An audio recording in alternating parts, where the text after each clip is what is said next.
Police अधीक्षक नाशिक ग्रामीण विशेष पथकाची अवैध व्यवसाय करणाऱ्यावर धडक कारवाई सुरू असतानाच आता या पथकाने येवला शहरातील नागड दरवाजा परिसरातील हॉटेल हिंदुस्तानीजवळ अवैधरित्या प्रतिबंधित असलेला सुगंधी तंबाखू व जर्दा गुटखा जप्त केला असून जवळपास 27,440 रुपयांचा गुटखा मिळून आला असून या संदर्भात गुन्हा देखील दाखल करण्यात आला आहे।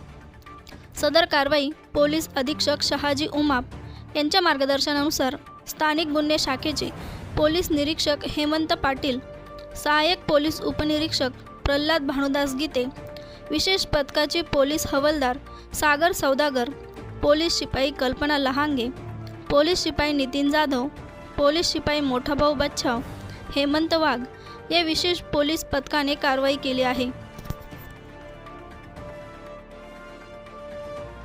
साई अर्चना फर्निचर सर्व प्रकारच्या किचन ट्रॉल्या तसेच फर्निचर तयार करून मिळेल। थेट कंपनी ते ग्राहक। संपर्क सिद्धार्थ वानखेडकर, मोबाईल नंबर 88 30 26 50 69।